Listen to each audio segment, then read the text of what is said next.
और एक अहम खबर आपके सामने रखते हैं और बात उस मामले की करते हैं जो मामला आरएसपुरा में पेश आया था, जुवेनाइल होम में पेश आया था। यहाँ पर जो कैदी थे वो फरार हो गए थे। उसके बाद सिक्योरिटी फोर्स को कामयाबी मिली थी। दो जो पाकिस्तानी शहरी थे उन्हें अम्बाला से गिरफ्तार किया गया था, लेकिन जो मास्टरमाइंड था इस कार्रवाई का, जो यहाँ से फरार हुए थे, वो अभी तक भी फरार है। मास्टरमाइंड अभी भी मफरूर है, उसकी तलाश बड़े पैमाने पर जारी है। और बड़ी खबर यह भी है कि जिसने असल्ला फराम किया था वो मुलजिम भी गिरफ्तार किया गया है, उसे भी धर लिया गया है। और आपको बता दें कि आरएसपुरा ऑब्जर्वेशन होम मामले में बड़ी कार्रवाई हुई है। 3 कैदियों के सनसनीखेज फरार को तकरीबन 2 हफ्ते गुजर चुके हैं। ताहम वाक़े का मुबैना मास्टरमाइंड ताहाल पुलिस की गिरफ्त से अभी भी बाहर है।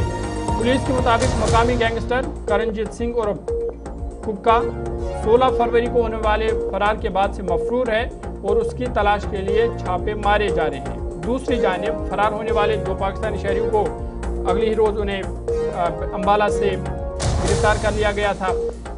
एहसन अनवर इसमें शामिल था और मोहम्मद सनाउल्लाह था, जो कि पाकिस्तान के थे। दोनों से तफ्तीश जारी है ताकि कुक्का के ठिकाने का सुराग लगाया जा सके, लेकिन अभी भी उसका सुराग नहीं मिल पाया है। और इत्तलात के मुताबिक कुक्का की वालिदा जो आरएसपुरा के इलाके की रिहायशी है, इब्तिदाई तौर पर लापता थी, लेकिन अब वो भी पुलिस के सामने पेश होकर अपना बयान रिकॉर्ड करा चुकी है। उन्होंने अपने बेटे के फरार में किसी भी किरदार की तरदीद की है और इसके मौजूदा मकाम से लाइलमी की जाहिर की है, लेकिन अभी भी जो मास्टरमाइंड इस कार्रवाई था, जो यहाँ पर फरार हुए थे, वो अभी भी मफरूर है, जिस वजह से कई तरह के सवाल उठ रहे हैं। लेकिन पुलिस की जानिब से लगातार कार्रवाई जारी है। शिल्पा शर्मा मज़ीद जानकारी के लिए हमारे साथ है। शिल्पा, अपडेट कीजिएगा, क्या वजूहत है कि जो मास्टरमाइंड और मकामी भी था अभी तक भी उसका कोई सुराग नहीं मिल पाया है?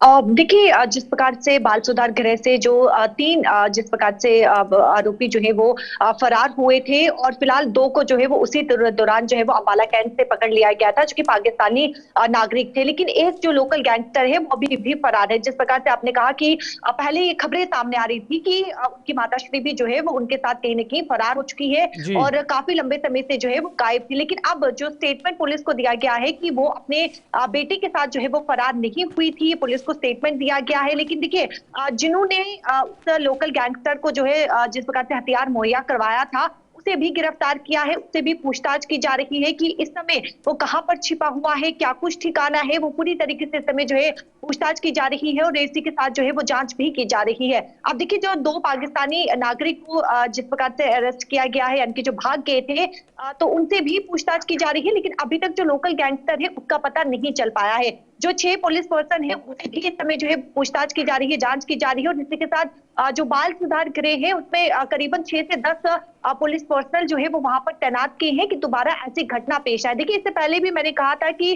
जो तकरीबन जहां बाल सुधार गृह में जितने भी जो कैदी वहां पर मौजूद है, कहीं ना कहीं उनकी उम्र जो है वो 18 से अबव हो चुकी है। अच्छा, ये जो शिल्पा ये बताइएगा, ये बड़ा इंपॉर्टेंट फैक्टर है। अब काफी दिन बीच में हो गए हैं और पुलिस ने एक्चुअली कार्रवाई की और 2 पाकिस्तानियों को पकड़ लिया अम्बाला के आसपास।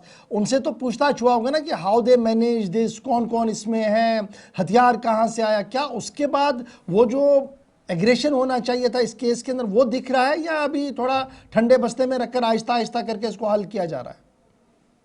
देखिए, जब 2 पाकिस्तानी नागरिक को गिरफ्तार किया गया था, पकड़ा गया था बाला कैंट से, तो उसके बाद ये खुलासा हुआ था कि लोकल गैंगस्टर का एक और व्यक्ति जो है वो उसी के साथ शामिल है, जिसने हथियार जो है वो मुहैया करवाया था। उसे गिरफ्तार किया गया, उससे पूछताछ की गई, वो नजर आ रहा है। क्योंकि जितनी तेजी से कार्रवाई जो है वो होनी चाहिए थी, हो भी रही है, लेकिन कहीं ना कहीं जो है अभी तक लोकल गैंगस्टर को पकड़ा नहीं गया है। क्या वो बाहर चले गया या फिर यहीं कहीं जो है वो ठिकाने में मौजूद है, तो अभी तक किसी प्रकार की कोई भी जानकारी नहीं है कि लोकल गैंगस्टर आखिरकार फरार कहां पर हुआ है। चलिए, बहुत शुक्रिया शिल्पा हमारे साथ ज्वाइन करने के लिए। फिलहाल पुलिस को और ज्यादा क्रेजी करनी होगी इस मसले को हल करने के लिए।